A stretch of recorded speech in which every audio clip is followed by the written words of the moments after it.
Hey everybody, welcome to the Voxology podcast. My name is Mike. This is my friend Tim. Hi. Yep, that was it. That is my friend Tim. Absolutely. And we're so glad to be a part of your day, however it is, whether you're trying to fall asleep, in which, you know, our voices will fade out in 30 seconds, or you're trying to exercise, good for you, or you're driving. Keep your eyes focused on the road. But we're so honored. Did we do like one episode? We did like 1 minute of like theological ASMR. We should, like we did. We did one time. We did real close to the microphones, just in case someone's driving right now and they like, you know, Jesus loves you. So that'll be the last time we do that, probably. We got a couple things. We got, first of all, we got a packed episode. All right, guys, doggone it. You know, people coast in December. Man, we're just getting started. I've got some thank yous to thank. I've got an email to read, and we have an interview to conduct. So first, the thank yous all day long. So I want to thank Shannon, who showed up on tithe.ly as someone who's supporting the podcast. I want to thank Melinda and Mike. And then I don't know how to pronounce this name. It's spelled T-S-I-N-I-A. So Sinia is my best guess. Sinia? Tisnia? I don't know. Please tell us how to pronounce it, because we want to thank you properly. But thank you, even if we're mispronouncing your name, and by we I mean me. So I am so grateful. Also, there are those of you who, and I'm not making this up, there are those of you who have inquired about year-end giving. Yes, that is something that we say yes to. And if you need our tax ID stuff, just drop us a line at hello@voxpodcast.com. We can get you our tax ID. But some of you do the whole year-end planning. And so thank you for all of it. Just all of it. Thank you. All of it. We have an email that came in that just kind of a heartbreaker. And I don't know that we have good answers, but we wanted to honor the emailer and honor the question that's being asked. This is regarding the Club Q shooting that we mentioned last episode or the episode before. He begins, "Hey Seth et al." Great use of et al, by the way. And Seth, the only name really that needs to be mentioned. He says something nice about us, and then he says, "I'm really struggling here. As a gay Christian, I don't know how to maintain community with non-affirming folks in light of all the violence that we, the gay community, endure. 5 people were just murdered in Colorado Springs, and the only people who've said anything to me are my, quote, progressive friends. My, quote, conservative friends that I have known for over a decade stay silent while my queer brothers and sisters mourn the loss of 5 innocents and continue to live in fear. They are quick to post," his conservative friends, I'm assuming, they're quick to post about racial injustice, which is fantastic, but they turn a blind eye to the sufferings of queer people. I can't help but see the common denominator in the violence we experience and the silence we receive to be their non-affirming theology. If we judge a theology by its fruit, is this not rotten to its core? Even folks like Preston Sprinkle and those who agree with his ideas are silent, and so I'm forced to believe that their methods are simply a bait and switch to get us to live a lifestyle that is contrary to our nature. I'm really trying to find the Jesus way. I'm trying to be patient and follow Jesus with people who think differently than I do, but this is just so hard. I was a pastor and needed to leave my church because I came out, quote, in parentheses, I wasn't even affirming yet. My fiance's best friend committed suicide because of the homophobic theology and practices of his church. My fiance and I are treated as, quote, friends by conservative family. As a teacher, I'm assuming a school teacher. I have parents sending me emails that they're uncomfortable with me teaching their children, and all the while my queer brothers and sisters are being abused by my brothers and sisters in Christ. I don't know what to do here. I don't want to be exclusionary, but I don't know how to have communion with people who stay silent in the face of injustice and hold theologies that are killing people. Wow. Yeah, that's a lot. That's a lot. And I emailed him back and just said, I don't know that I have or that we have much to say on something like this. At least for me, I have nothing in my background that could cause me to relate to what you must be feeling. That fear, that exclusion, I've never felt those things. That marginalization, that hostility, I've never felt those things.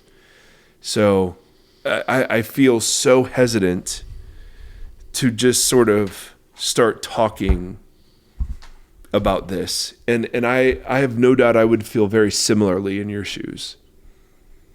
Yeah, for sure. Man, I don't know. I mean, my heart breaks. This conversation, to this listener too, just being in the position where you're always being asked to be the more loving person in every scenario. I can't imagine how just absolutely exhausting in every way, physically, spiritually, emotionally exhausting that much must be to constantly be the one that has to be like, well, I'm the one that's the one that has to be accepted. The bigger person. Yeah. Yeah. And it's the choice of the other people, whether or not I can be a part of the conversation or a part of the family or a part of whatever. And I'm so sorry. That is such a huge thing. And I don't know what the answer is either. I can't, it feels more Christ-like to me, and maybe I'll get in trouble for saying this, but I'm speaking off the top of my head, but yeah, it feels much more Christ-like to me what this person is talking about than the other side, like the more condescending side of the conversation. Yeah. Yeah. When I think of loving your enemy, it's more than just like loving people that are, physically, but that is part of this conversation, but also people who are so blinded by their like hatred or their pushing out of the other that this community has to constantly be the ones that are putting aside things and figuring out how to love through that. And that, can't imagine how exhausting that is, but that position feels so much more Christ-like to me than the one that just pushes to exclude or to compartmentalize or whatever. I don't know. I'm sorry. I don't know what the answer is. I don't know if there is an answer. I don't know that there is a way to navigate this stuff perfectly, because we find ways, I mean, the conversation we're about to have in the interview, we find ways to hold power over other people all the time. And that just seems to be a fallen MO of ours. Yeah. I think it's really good. I think the reason I wanted to read it was because it's such a tender, poignant expression of very real tension that I've never had to walk in. And it raises, I think, really profound questions about how a community fits together. It's easy. What's the flesh and blood questions instead of just like, what's the rules here? What are the rules? Who's in, who's out, and why? Where do we draw the lines? This is like, no, this is flesh and blood. This is me. This is me being seen, me being heard. Yep. And what does it mean to be a centered set community when you're not agreeing on whether or not there's systemic racism, or whether or not, gay marriage can be affirmed or not affirmed or whatever. Are there points where you have to cut yourself off? And we would say, well, of course there are points. the thing that I was really thinking about when I first got the email was, what do all these people have in common? Is it just the non-affirming theology? And the guy we're going to interview, I really want you guys to listen to this.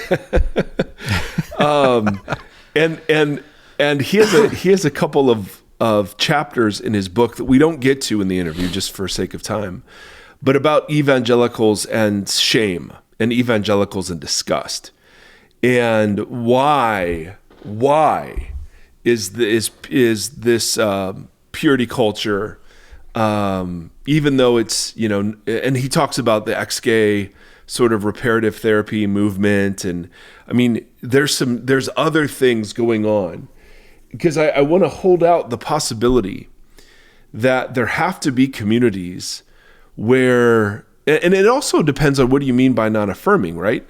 If non-affirming means I don't believe same-sex gendered same-sex genital erotic relationships, hello, are God's ideal. Okay, that's the conversation we can have. Or the thought that says gays are going to burn in hell, and they're rejecting Jesus and should be damned straight away. Like, there seems to be a continuum of what non-affirming is. It seems that way. It does. It's interesting. One of the questions I wanted to ask in the interview that you're about to listen to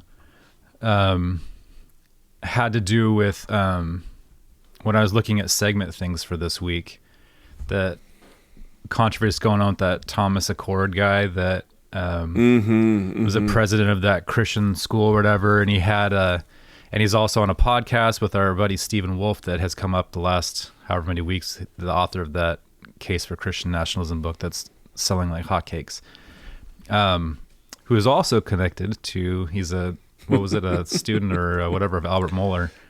Yeah. The net, just the web just continues to kind of go out. But what I thought was interesting, and it kind of, I think in some ways connects to this, is that the stuff that the Accord guy was doing, so he got he got exposed for having an alternate alias on Twitter that was doing all this racist, misogynist, anti-Semitic like tweets, really gnarly, like just going bananas. Yeah. But he's the president of this like Christian school or whatever, and he's on this podcast with the Wolf guy that's about nationalism and Christianity and whatever. And this need, it's so fascinating to look at these guys that have these heinous, hate-filled points of view. And they must at some level know that, because they go and do like these secret accounts, or they spin things in ways that, I don't know, it's just so fascinating. But there is this need to like perpetuate hatred, but in a self-preservation way. Like it's linked to self-preservation, or not actually, but this idea of it. And we're going to talk about there's all something of this and just all that's in there. And I see that with this email too, that the way that a lot of evangelical people conduct themselves is through this fear of self-preservation that's not grounded in really anything. Yeah. There's nothing being attacked by and we just saw, there was those protests in Colorado around the shooting at Focus on the Family, and their masthead, their whatever, the sign outside got spray painted and vandalized saying like the blood is on your hands, and they tried to cover it up with plastic bags and whatever. But the conversation should be had. I don't know. I would hope that they would walk out and be like, let's have this conversation, because this is a tragedy. Yeah. And if we are in even if it's a microscopic percentage implicit in this, we need to have a conversation about it. Yeah. That's what you would hope would be the case. But it seems to be the other way, where immediately there was people coming out and just trouncing on bad theology around victims. victim shaming people who have lost their lives. It just makes me feel irate. Yep. So to the listener, I'm so sorry. I can't imagine, but I lament with you as much as I can. I'm so sorry. Yeah. Amen. And the reason I wanted to bring that email here is because of the interview we're about to have. Because I think there are other things going on in evangelicalism than just the theology. And our guest is a psychologist who is going to argue that most of the way evangelicalism thinks and conducts itself is based on psychology rather than theology.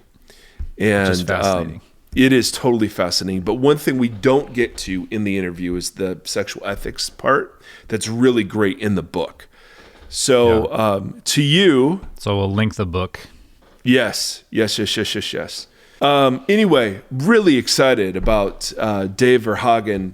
He is somebody that goes to the church I'm at in Tennessee, and who founded, I kind of stumble through it, but he founded like this pretty remarkable and large practice in around Nashville that's fairly significant. And he's done lots of writing and lots of professoring and lots of speaking, and so he underplays all of that. But it's been great to get to know him. And then when he wrote this book called How White Evangelicals Think, I was in.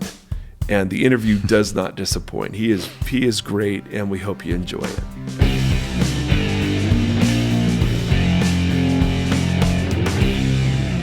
Hey, everybody.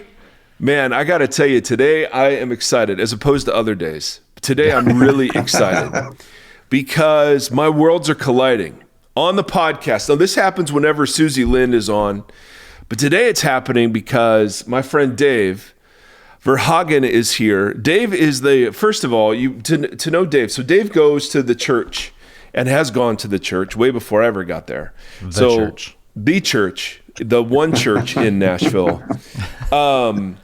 And Dave and Ellen are a couple we've gotten to get to know. And that's one thing I definitely noticed when I was visiting you, is that driving around, I was like, there's no churches around here.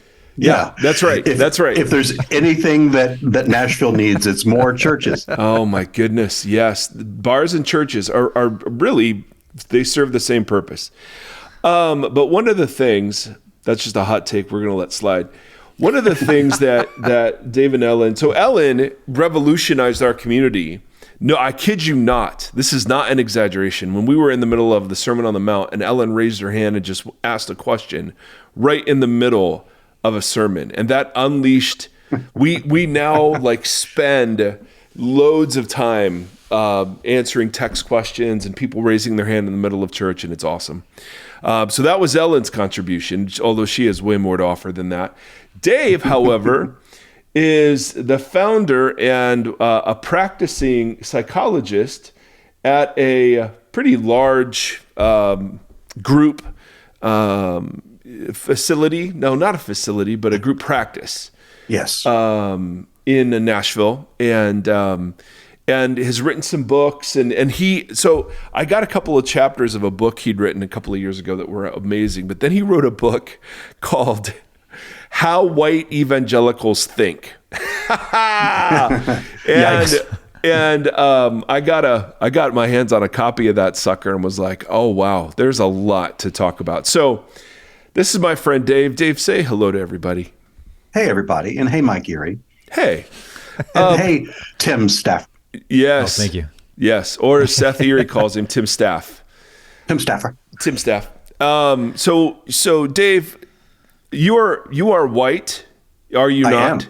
I am very white. I'm among the whitest people I've ever met. And you are an evangelical, are you not? I would say, yeah, I think. I don't, part of the wrestling with this is, what does that mean now? I mean, yes. So I will say historically I have been.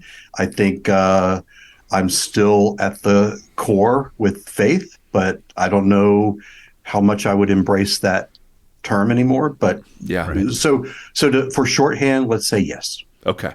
Because where I'm going with this is, as a white evangelical, you already know how white evangelicals think, right? Yeah. Why would you, why, Dave, would you write a book such as this?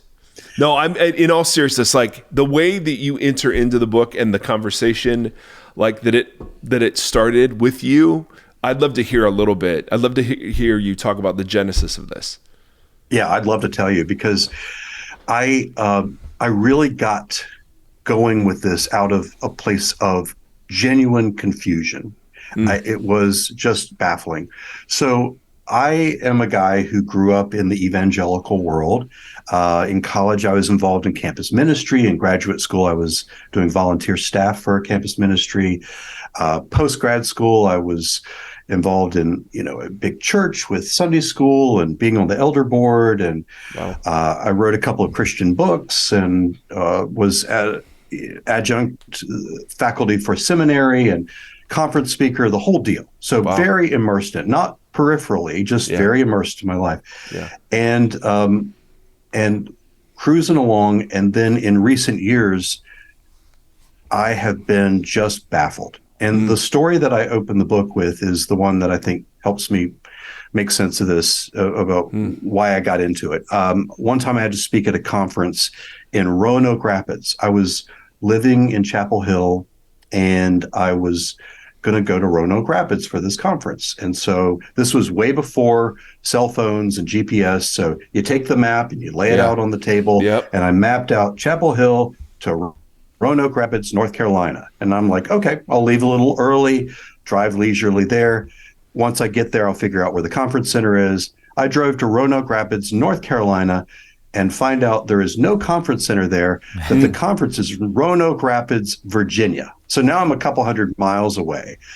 And so the point of that story is I set out for something that had one name, that I thought this was my destination, and I ended up there, and it had the same name, but it was far from where I thought I was going or where I needed to be.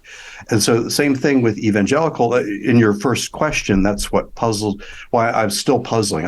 I'd made a soft commitment to myself that by the time the book came out, I could answer the question of whether I'm an evangelical or not. Yeah. And I don't know, because where I thought evangelicalism was and what it was about is not where it feels like it is now. And so I felt like I was committed to this thing that then slipped out from under me. So then it became a question of, did it change? Was it there all along and I missed it? Yeah. What?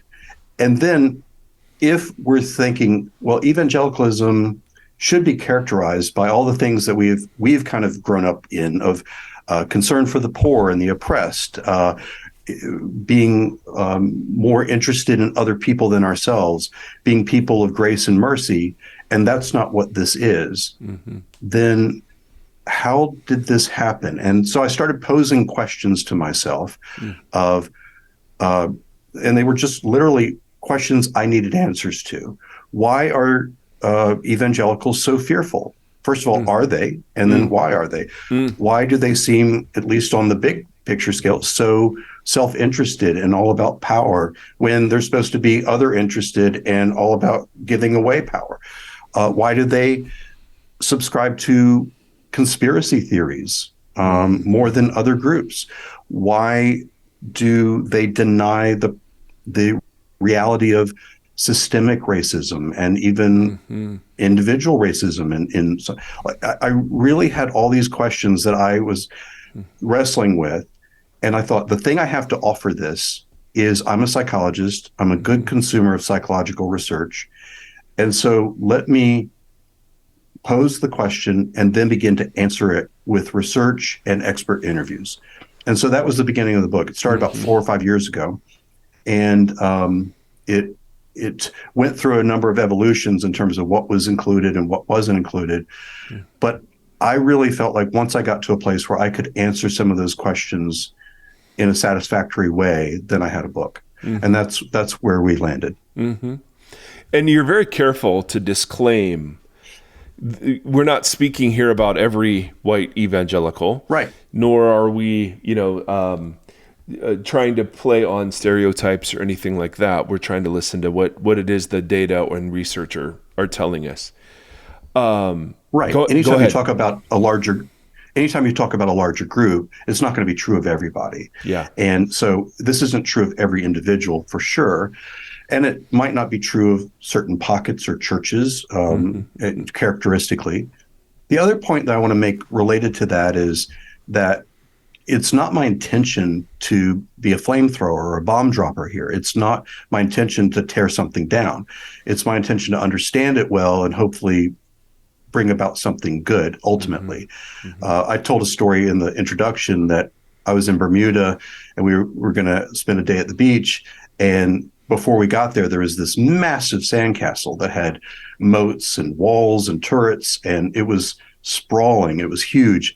And these 3 Bermudan boys came running up and they started looking at the castle, and one of them immediately started kicking the walls down.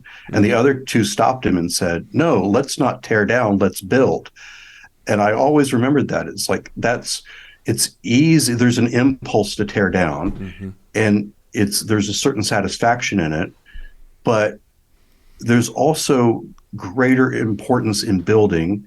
It's more of a creative act. And so I'm not coming to tear down. I'm coming ultimately, even though it might be a little wounding.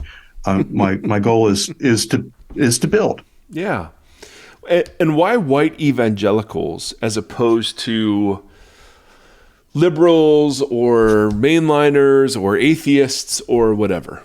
Because I can imagine, that being some potential, like, hey, why are you why are you singling us out? We're already a persecuted, people group.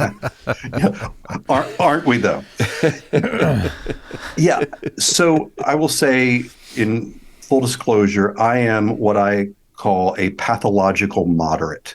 So I am moderate in most all things. In fact, I think I am a spiritual Canadian. I think that I was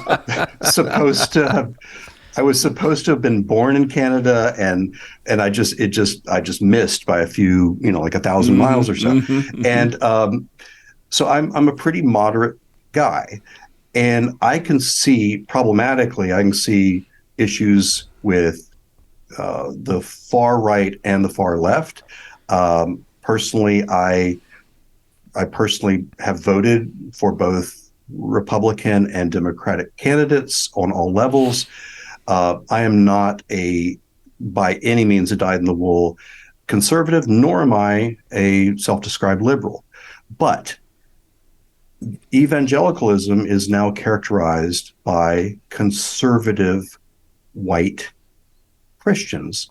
And so that's my tribe, as it were. Yeah. And so change really begins at home. It's like I could write a book talking about some problems with, the far left, but that they're not my people. Yeah. In that sense. Yep. My people are now people that are immersed in republicanism. They are white conservative Christians. And so to me, that was the concern, is why is this group, tribe, collective, thinking and behaving this way? That was what my concern is. It's not to tear them down or to say that they're bad or worse than others. It's really that there's some problems that we need to look at home. Yeah. And one of the points you make is, unless something is truly faced, it can't be dealt with. Right. So here's, like, I don't know what page it was. It was very early in the book. This was a doozy. The worldview of white evangelicals is more bound up in their psychology than in their theology. Oh, snap. Did that wound you, Mike Erie? Well, I tell you what, right now, first of all, yeah, the whole book wounded me because I saw myself in many of these things that you described, for sure. But I thought that was an interesting claim epistemologically, because I think the majority of our tribe would say, hey, we're people of the book. We're people of the Bible. We are people who hold the Bible to be inerrant, infallible, inspired, and this is where we get our ideas about the world and how we act in the world. And you're very much calling that into question. And so, and then you apply that lens into like race and sex and nationalism and all the massive, massive conspiracy theories. And so I'd love to talk just a little bit about, are conservatives and liberals born or made? You spent some time talking about how there are certain clusters of characteristics that are identified early that can that at times can at least correlate to later political views. I'd love to hear just a little bit more about that. And this is before we know any theology. So this is part of the way that you make this argument is this is happening before we've ever arrived at a Bible. Yes. And so I don't back down from that claim. I do think that most of this has to do, at least as a starting point, with psychology and our way of seeing the world through our own lens and perception. And even though we like to think of ourselves as being people that have this sort of purity of perception and purity of theology, just life tells us that isn't true. I'll give you an example using you. You're doing a series. It's a good thing, Mike Geary. You're doing a series on Revelation that really inverts the whole book, but has integrity in terms of its interpretation. And you go to great lengths to show sort of the Old Testament leadings into how you are interpreting Revelation as a book that is meant to be hopeful rather than to make people scared. But I grew up, and you grew up, in a world where we saw A Thief in the Night and these movies that were all about the rapture, and two people are in a car and one wrecks, the car wrecks because the person's raptured. It's inescapable that our own filters influence what information we take in, how we make sense of it. That doesn't mean that truth can't be truth. It doesn't mean that things can't be real. It doesn't negate the Christian faith. Yeah. But we have to begin with this idea that there's so many layers of psychology that get us to this point. We have how we perceive things from our senses, our wiring, our temperament, how that temperament leads to long-term traits of personality, how that personality leads to certain ways of seeing ourselves and others that we'll call schemas. And those layers influence, do we begin to see God as not even mentioning life experiences, right? But then the life experiences, do we see God as predominantly loving and gracious and merciful? Do we see God as a God of wrath? How do we see each other in the context of the kingdom of God? It's all there.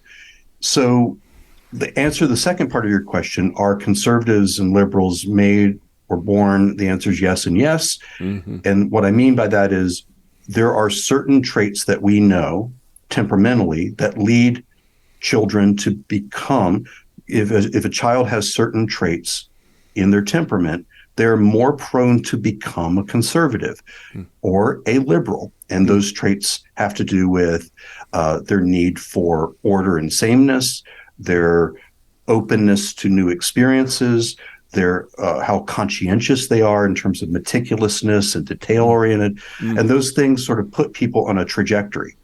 Is it possible that those traits that would normally predispose somebody to be liberally minded might end up with someone being conservative? Yes, it is, because they have life experiences, they have influences, they have a family, they have friends, they have college experiences and so on that might influence that.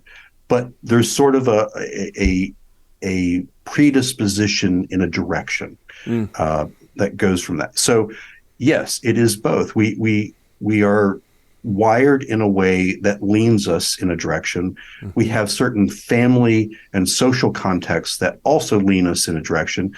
Often those things line up because conservatives behave in ways and think in ways that beget conservative thought. And they also tend to have genetically transmitted characteristics to their offspring that predispose them to be more conservative. Same thing with being liberal. So again, I just want to emphasize, none of this negates faith or negates something being true or not true, but it isn't that we have this purity of and that we see everything as it is.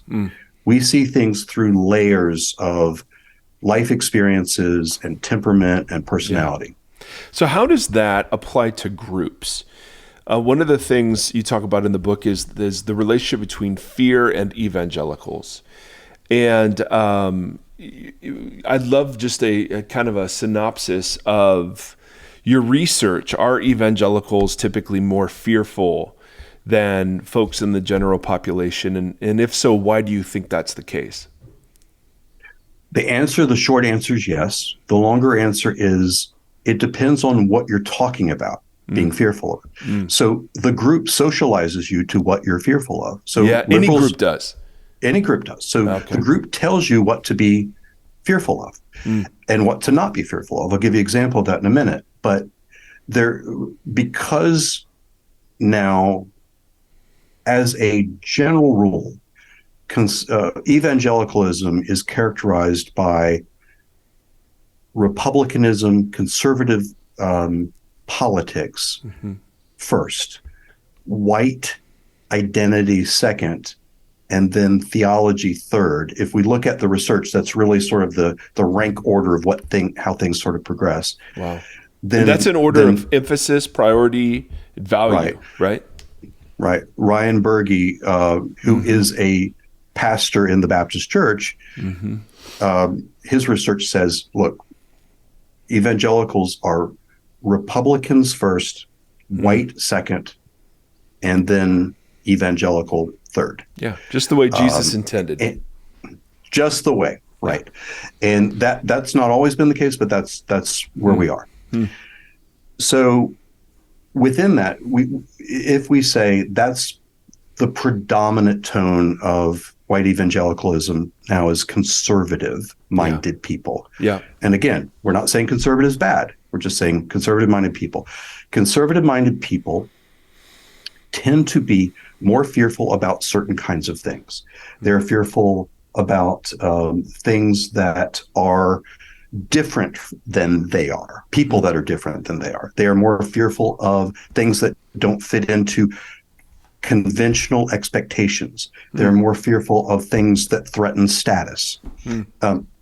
They're more fearful of those things. And we've got tons of research that backs that up, study after study. There's occasional stray study that will say something different, but overall, if you look at the sort of the weight of all that, conservatives tend to be more fearful about those kinds of things.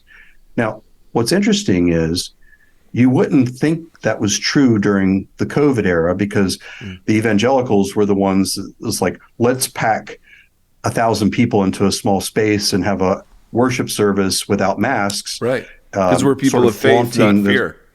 People of faith, and you're not going to keep us from congregating, and you're not going to, and we're not going to be afraid of this, and right, because the group was saying, don't be afraid of that, and also be more afraid of government intrusion, and be more afraid of the government being in control of religious assembly, and so that's the difference, is that the group tells you what to be afraid of, and that's true on all places of the conservative liberal spectrum. So by and large, there's a greater degree of anxiety about the future, about the state of things. Is there generally more pessimism about how things are going in the world? Yes, because by nature, a conservative wants things to be conserved. Some of that is driven, again, a conservative might say, I believe that because I have this view of government that is intellectually conceived. Yeah. But what I would say is maybe, but also maybe that you have a personality that desires things to remain the same. And that when things change from the tradition, from the expectation, it makes you very uncomfortable. And so your need is to keep things conserved and keep things the same. And anything that sort of comes in to be an affront to that is something that is not only makes me uncomfortable, but something to be opposed. How does fear, right? Well, you just see that too with the confrontation to any like feminist movement or any, social justice movement in general. It seems like when it comes to race or gender, you just see the immediate clampdown, and then it's always fear driven. So, I'm just sitting here while you guys are talking and like hopscotching backwards in history, and it's not a fun journey. The group that dictates the trickle down makes a lot of sense. Obviously, you can see like what you just described, how a group can help orient a conservative ideal base, and you can see where the fear plays in, right? The example of the government overreach is a great example. That's a great example. Where it just seemed asinine, but hey, there was still fear involved in the courage of standing up against a disease. It was still a fear-driven thing. I don't know if this is in the book or not, but what dictates the group, who molds the group ideology, like the top of that puzzle that dictates the fear of the individuals at the bottom? Like, is there because the fear motivator on the bottom level makes a lot of sense, but it seems like the motives on the top level would be a little different. Are they, or does that question make sense? Yeah, it makes a lot of sense. Yeah, probably the best question that's been asked is what he's saying. I would say the best question that's ever been asked, not only on this podcast, but any podcast ever. Yes. The best. You have the greatest questions, the best questions. Yeah, Thank you. There you go. Thank you. I feel affirmed. We're going to talk about narcissism in a minute. So. Yeah, he deals with narcissists all day, so he understands. So the way I would go about that is that conservatives, which again, I'm not necessarily saying white evangelicals and conservatives are synonymous, but I'm saying pretty close. Yeah. There's very little daylight. Yeah. Right. It's very little daylight between these things. And so conservatives have a need to conserve things traditionally, mostly because it keeps them feeling safe. And in our culture, it keeps them in charge. And so if you're in charge, then you're safe because you call the shots. And so we didn't see as much of this prior to, certainly not the 1980s in the same way, and certainly not in the last 5 or 6 years in the same way, because they didn't have to. There was sort of a solid understanding that white Christian folk are the dominant leaders and shapers in the culture. And as that's been questioned, then you see all this stuff kind of rearing up. Yeah. And so what we're seeing is in conservative movements, there is a clear movement culturally and as a nation where demographically it's changing, where there are challenges to the authority of Christians and white people and white Christians. And so that begins to dictate from top down. The leaders have a vested interest in preserving their role and their positions of power and authority. And they might cry victim, but they're really, what's driving that is a need to not be in a subordinate role or not lose their place at the head of the table. Yeah. You kind of talk about how evangelicals tell themselves a story out of the fear, out of the anxiety. And again, quotes I wrote down, we tell ourselves a bad story that's self-centered and full of fear and hostility. It's a story opposite of the good story that we're called to inhabit. And one of the parts of this story that we tell ourselves is the entitlement story, which totally relates to what you were just talking about, the staying in power and the belonging in power. And you collect the entitlement story to narcissism, not just at an individual level, but collectively, which is, so could you differentiate a little bit between the two? I think most of us are familiar a little bit with, individual narcissism, but start there if you would, and then talk about how that gets blown up into groups. I'm really glad you asked that, because if there is one main point of the book or organizing thesis of the book, it is that white evangelicalism has been infected with what we're going to call collective narcissism. So how does that distinctive from individual narcissism? So let me give you 3 points along a scale, and they're slightly different, but they're all overlapping. The first is just narcissistic traits. All of us have some degree of narcissism. You have to in order to survive. When you're an infant and a toddler, you have to be all about yourself and your needs. And hopefully there's a point in time where you progress past that and you have the capacity where you feel safe and well enough to focus on other people. But we're all along a continuum of that as we develop. That doesn't necessarily mean someone has a diagnosable condition. That's just a continuum of very little narcissism to a lot. When it gets to be a whole lot of narcissism, and we would characterize that as entitlement, looking at people as objects, lack of empathy, self-centeredness, those kinds of traits. When it gets to the point where it is severe enough that it interferes with a person's functioning in their ability to have relationships, in their ability to hold a job, in their ability to stay out of trouble, and so on, then it can be diagnosed as a narcissistic personality disorder. And that is a diagnosable condition. It's a very difficult condition to treat. It's a very difficult condition to be in any kind of relationship with.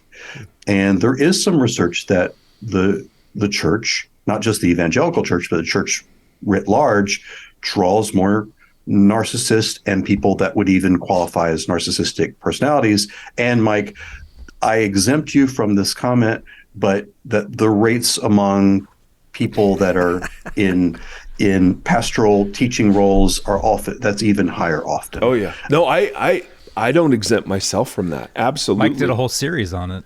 Yeah. Okay. Yeah. That's been yes, I agree and exempt myself to that generalization. I resemble that remark. Yes. Hey. Yes. In recovery, but nevertheless. Well, good. Yeah. A recovering narcissist. And again, we're all somewhere along that continuum. But there is also a trait. So when I was trying to understand this, like what is happening with this group, this bigger group, I first began thinking about, well, it seems very narcissistic. How do we understand that as a group? Well, is it best to think of it as a narcissistic family? Because there's some research and study and practice on narcissistic families that are organized around narcissism. Well, that wasn't quite it. And then I ran across this idea called collective narcissism.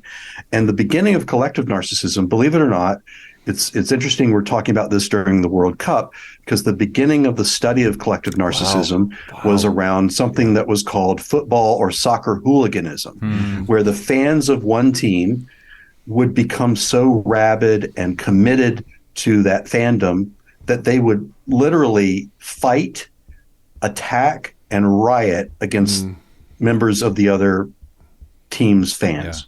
Yeah. And this happened so often in Europe and in other countries that they had to design stadiums differently, design parking lots differently, build security differently. And so the study of the soccer hooliganism, which I love that word, by the way, really they found that the underlying mechanism is something that's called collective narcissism, which is the best simple definition is in-group love without group hate. In other words, in-group love associated with out-group, meaning not in the group hate. Yep. And what that means is we think our group is special. We think our group is entitled to special treatment because we're special. And we also think that other people disrespect us. That's right. And don't see it that way. And so consequently, we are not only right, but we are almost obligated to be angry and hateful and even attacking of those people. And so we see this. It's a moral imperative. It's almost a moral imperative. Yeah. And so it becomes very much a us and them.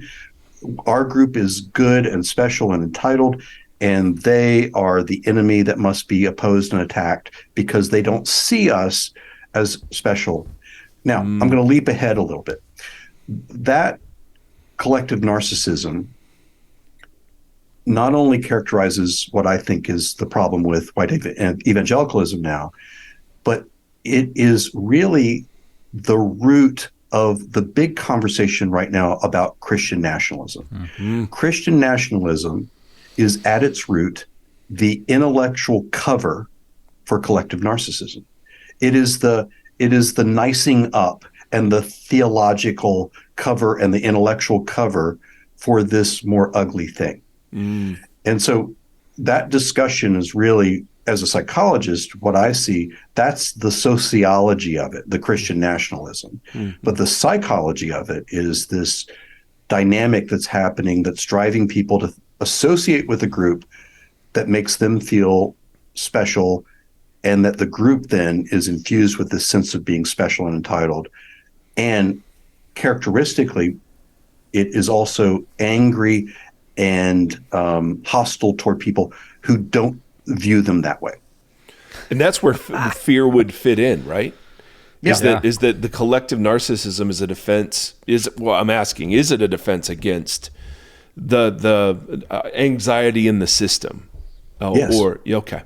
Yeah, it's like you are opposing us now. So again, going back historically, when white male Christians were in charge of everything, and no one really had the wherewithal to question that, then we could be as pleasant as we needed to be. And so on the surface, the culture that we grew up in evangelicalism was a pretty pleasant culture. It was only when the dynamic culturally shifted toward, white people are going to be in the minority. So big. That's so huge. Right. Yeah. In 2045, we're going to be the minority. And Christian thought is being challenged. And we're seeing some of the problems in it. And when all that's being challenged, then all the stuff that was kind of under the rock to begin with then starts coming out. And it comes out with this ferocity that for many of us was just like, what is happening? This is not the same group, but it is. That has so much explanatory power. That whole like couple of paragraphs you just said. I mean, I'm sitting here going, well, yeah, there's race, there's immigration, there's women's issues, there's sexuality issues and how we treat gender minorities. I mean, literally everything flows. So you have this core of fear. In reaction to the fear, you have this collective sense of entitlement that we would say collective narcissism that justifies hostility or violence or whatever abuse of the out group. And that's only happened. And I'm just repeating what you're saying because I just want to get it in there. It's been there all along, but we've never had to be mean about it because we've always been the cultural arbiters of power. Yeah, those doors were closed pretty tight when things were comfortable. Was it comfortable for people of color or for women or anyone else that was told to stay in their lane?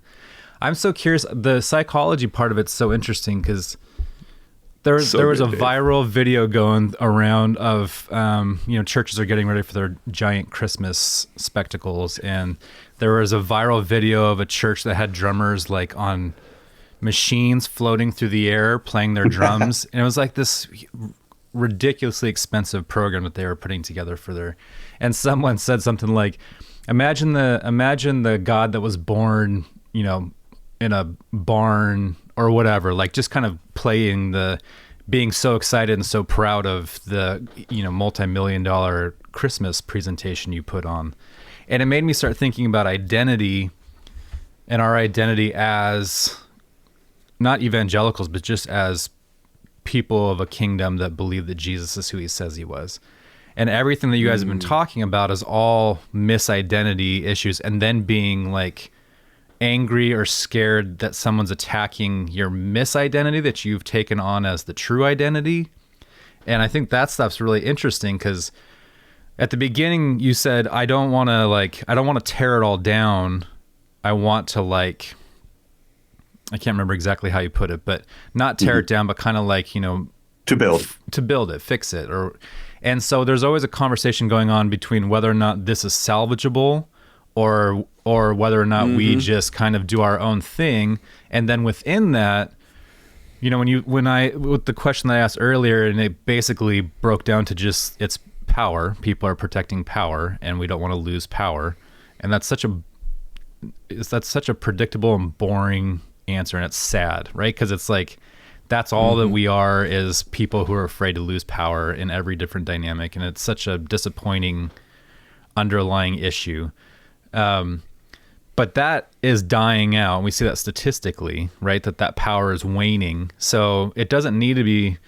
I just keep oscillating between, is it worth it to try to be a part of this system that is so heinous at this point with the way it's operating in a lot of ways, but it is dying. Or at least that part of it is kind of losing its gusto. So do you just let the fire burn itself out? Do you throw fuel on the fire? Do you just move to another neighborhood? But then, psychologically, the people that are being formed by this group system that is changing the identity of what it means to be a Christ follower, and it has become this thing. And the Christmas example is really cheesy, but it's just what provoked this thought in me in the first place was, how do we... So much of the threat is against a misunderstood identity. How would you help somebody in their narcissism and in their fear, and narcissism about an identity that's not true or real, discover their true identity? Oh, that's beneath a great question. That. We'll end on that one, Timothy. That's so good. That's so good. Yeah, and it's loaded. There's a lot of angles on that. So let me go back to the place where you started with that question, and I'm going to make a statement that I hope I don't regret, but I'm going to say this. I think I'm not talking about an individual church, but I think the American fascination and obsession with megachurch and bigger is better is narcissism a go-go. Yeah. I think it just by itself. It's the bigger is better. The more people we can kind of count, the bigger the productions are. That is an expression of narcissism. It is. Now, I think there are churches that are big churches that have lots of integrity. I think there are churches that put on big shows that have. I'm not talking about at the individual level, but I am saying on that big level.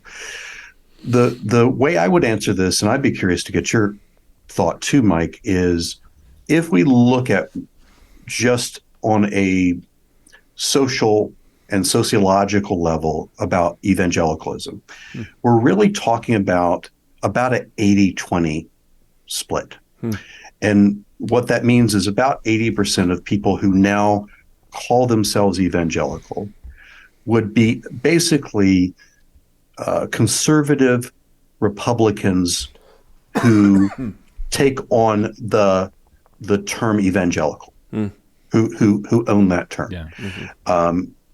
And so within that, there's still 20% of people that would be, I would say, closer to us, where we would be people very interested in a faith that is other-centered, that is really pushing back on our narcissistic tendencies, that's really pushing back on our desires for power and control, that really wants to serve the poor and the oppressed, who wants to think well about issues of race and gender and all of it.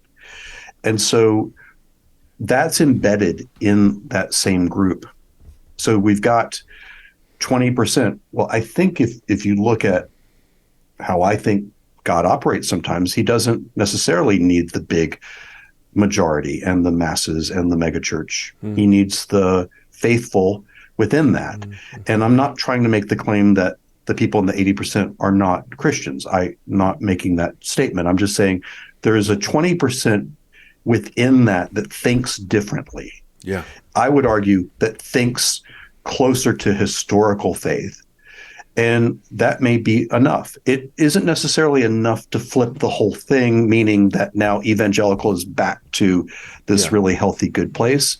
But I think my mind has shifted more to let's think of this with the smaller group being what is embodying and living out more authentic faith.